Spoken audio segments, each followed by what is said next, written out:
तो जितने बच्चे क्लास 12 में पढ़ते हैं 2026 का पेपर देने वाले हैं बच्चों, तो यहाँ पर आ चुका है महत्वपूर्ण गद्यांश। जी प्यारे बच्चों, ये महत्वपूर्ण गद्यांश आपके बोर्ड परीक्षा में 100% आएगा। जी प्यारे बच्चों, 100% आएगा, गारंटी के साथ बता रहा हूँ। इसका मैं आपसे लोगों पूरा प्रॉपर तरीके से सोल्यूशन बताऊंगा। इसका सोल्यूशन यहाँ पर देखिए, इंपॉर्टेंट क्वेश्चन जो भी आपके 5 क्वेश्चन पूछे गए, इन 5 क्वेश्चन का आपको सोल्यूशन बताऊंगा। और अभी तक आपने कुछ नहीं पढ़ा, गद्यांश भी नहीं पढ़ा, क्या होता है इतना तक आपको नहीं पता, तो आप आज के इस वीडियो को देखने के बाद में गद्यांश लिखना सीख जाएंगे, जिससे आपको 10 नंबर पक्का हो जाएगा। 10 नंबर आपका जान लीजिए बोर्ड में पक्का हो गया, 10 नंबर का आपका फाइनल हो गया। तो इसको देखकर जरूर जाइएगा। तो आइए मैं सबसे पहले प्रश्नों को पढ़ लेता हूं। तो राष्ट्र का तीसरा अंग जन की संस्कृति है। मनुष्य ने युगों युगों में जिस सभ्यता का निर्माण किया है वही उसके जीवन की श्वास प्रश्वास है, बिल का मस्तिष्क है। संस्कृति के विकास और अभिवृद्धि के द्वारा ही राष्ट्र की वृद्धि संभव है। राष्ट्र के समग्र रूप में भूमि और जन के साथ साथ जन की संस्कृति का महत्वपूर्ण स्थान है। यदि भूमि और जन अपनी संस्कृति से विरहित कर दिए जाए तो राष्ट्र का लोभ समझना चाहिए। जीवन के बिटव का पुष्प संस्कृति है। संस्कृति के सौंदर्य और सौरभ में राष्ट्रीय जन के जीवन का सौंदर्य और यश अंतर्निहित है। ज्ञान और कर्म दोनों के पारस्परिक प्रकाश की संज्ञा संस्कृति है। ये आपका 2022 में पूछा गया है, 2024 में पूछा गया है, इसीलिए बोल रहा हूँ प्यारे बच्चों, ये आपका मोस्ट इंपॉर्टेंट है। क्या है प्यारे बच्चों, ये आपका मोस्ट इंपॉर्टेंट है। इसको 100% तैयार करके जाइएगा। तो यहाँ पर देखिए, पहला प्रश्न यहाँ पर क्या पूछा, पहला प्रश्न यहाँ पर पूछा, ये प्यारे बच्चों एक प्रश्न 2 नंबर का रहता है, 5 प्रश्न रहते हैं, 5 प्रश्न टोटल 10 नंबर का रहता है। ये आपका 2 नंबर का, ये आपका 2 नंबर का, टोटल आपका 10 नंबर का क्वेश्चन रहता है। 2 नंबर का 1 प्रश्न रहता है, 5 क्वेश्चन रहता है, 10 नंबर का रहता है। तो पहला का प्रश्न क्या पूछा, उपयुक्त गद्यांश का संदर्भ लिखिए। अगर पाठ लेखक पाठ वैसे बोल देता कि पाठ और लेखक का नाम लिखिए, तो पाठ और लेखक का नाम लिख दीजिएगा, संदर्भ पूछेगा संदर्भ लिख दीजिएगा। तो उपयुक्त गद्यांश का संदर्भ लिखिए। तो एक वीडियो मैंने स्पेशली बनाया कि गद्यांश का संदर्भ कैसे लिखे।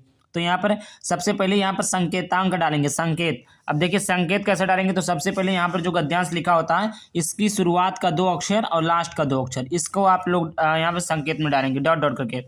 तो राष्ट्र का लिख दिए डॉट डॉट करके, संस्कृत मतलब इसी के बीच में सब है। संदर्भ लिखेंगे, प्रस्तुत गद्यांश हमारी पाठ्यपुस्तक हिंदी गद्य खंड में संकलित राष्ट्र के स्वरूप शीर्षक से लिया गया है, जिसके लेखक वासुदेव शरण अग्रवाल जी है। इस प्रकार आप लिख देंगे। यहाँ से आपका 2 नंबर क्लियर हो गया। अगर यहीं से आपको पाठ और लेखक का नाम पूछ लेता बच्चों, तो आप ऐसे लिख देते, पाठ का नाम राष्ट्र का स्वरूप, पाठ का नाम राष्ट्र का स्वरूप, और लेखक का नाम क्या है बच्चों, लेखक का नाम क्या है, तो वासुदेव शरण अग्रवाल, वासुदेव शरण अग्रवाल। इस प्रकार आप लिख देंगे यहाँ पर। तो पहला प्रश्न हो गया। यहाँ पर आइए मैं दिखाता हूँ दूसरा प्रश्न। तो यहाँ पर ये दूसरा प्रश्न है प्यारे बच्चों कि रेखांकित अंश की व्याख्या कीजिए। तो रेखांकित अंश की व्याख्या में हमें क्या लिखना है प्यारे बच्चों, रेखांकित अंश की नहीं, आप कंप्लीट की व्याख्या करेंगे, कंप्लीट की व्याख्या करेंगे। तो यहाँ पर लिखना गद्यांश, गद्यांश में रेखांकित अंश है, मतलब गद्यांश में रेखांकित अंश है। या आप इसी के स्थान पर लिख सकते हैं कि रेखांकित अंश की व्याख्या हो गया, तो यहीं पर लिख सकते हैं लेखक कहते हैं कि संस्कृति ही जीवन मस्तिष्क है। ये आप गद्यांश में रेखांकित अंश है, ये आप लिख सकते हैं कि लेखक कहते हैं। यहाँ पर अगर आप लिख देते हैं लेखक कहते हैं, लेखक कहते हैं कि, इस प्रकार लिख देंगे प्यारे बच्चों, और भी अच्छा लगेगा। लेखक कहते हैं कि संस्कृति ही जीवन का मस्तिष्क है।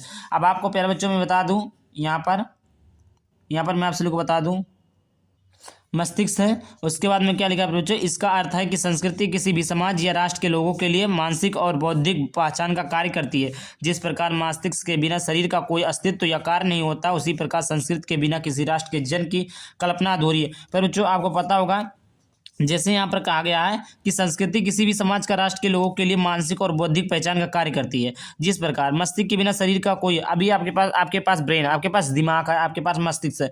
अगर आपका मस्तिष्क ना रहे तो आप बताइए, आपका शरीर का कोई अंग नहीं काम करेगा, कुछ भी नहीं कि कहाँ जाना है, क्या करना है। तो जिस प्रकार शरीर को काम करने के लिए, शरीर के लिए मस्तिष्क एक उपयोगी अंग है, या मस्तिष्क कार्य करता है, मस्तिष्क का अस्तित्व का कार्य करता है, उसी प्रकार लोगों के लिए जो संस्कृति के बिना किसी राष्ट्र की जन की कल्पना अधूरी है। मतलब उसी प्रकार संस्कृति की जो संस्कृति है, उसके बिना राष्ट्र के जन की कल्पना अधूरी है। संस्कृति ही लोगों के एक दूसरे को जोड़ती है। हमारी संस्कृति देखिए, आजकल लोग क्या हो रहे हैं, नए नए मॉडल को फॉलो कर रहे हैं, अपनी संस्कृति को भूले जा रहे हैं। लेकिन अगर आप कहीं पर जाते हैं, अगर आप उत्तर प्रदेश में रहते हैं, बिहार में रहते हैं, कहीं पंजाब हरियाणा कहीं जाते हैं, तो आपके लैंग्वेज से, आपकी संस्कृति से, आपके विचार से ही पता चल जाता है, हाँ ये यूपी वाला या बिहार वाला है।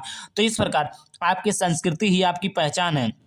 संस्कृति ही एक दूसरे लोगों को जोड़ती है। आप वहाँ जाएंगे, जब आपकी लैंग्वेज देखेंगे तो हाँ कोई भी यूपी का रहेगा तो समझ जाएगा हाँ ये मेरी ही संस्कृति का, मेरे ही लोग हैं। तो इसी प्रकार उन लोगों को जोड़ती है हमारी संस्कृति, हमारी कला जो है वो जोड़ती है और उन्हें एक साझा पहचान व दिशा देती है, जिससे राष्ट्र की वास्तविक वृद्धि और विकास संभव है। इस प्रकार आपका हो गया बच्चों। तो यहाँ पर मैं दिखा देता हूँ, यहाँ पर आपको रेखांकित अंश की व्याख्या कहाँ पर थी बच्चों, तो यहाँ पर था बिना संस्कृति के जन। यहाँ से आपको संदर्भ यहाँ से किया गया, यहाँ पर बच्चों आपको व्याख्या। अब तीसरा प्रश्न क्या पूछा, राष्ट्र के समग्र रूप में भूमि और जन के साथ साथ किसका महत्वपूर्ण स्थान है।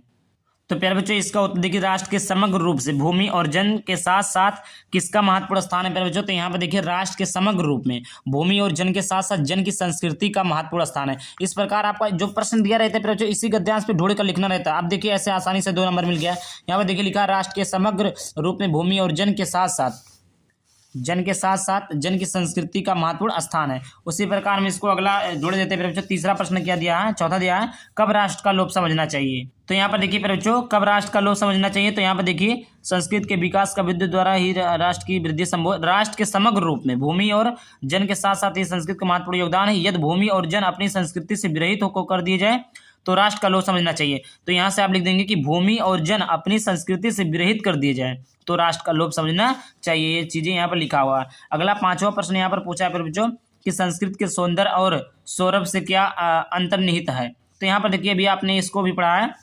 यहाँ पर देखिए संस्कृत के सौंदर्य और सौरभ में ही राष्ट्र के जन के जीवन का सौंदर्य और यश अंतर्निहित है। इसका उत्तर ये वाला हो जाएगा। इस प्रकार यहाँ पर 2 नंबर पक्का हो गया। तो इस प्रकार 5 प्रश्न थे, आपने कर लिया, 10 नंबर पक्का हो गया। आई होप वीडियो पसंद है, वीडियो को लाइक करके चैनल को सब्सक्राइब कर देना।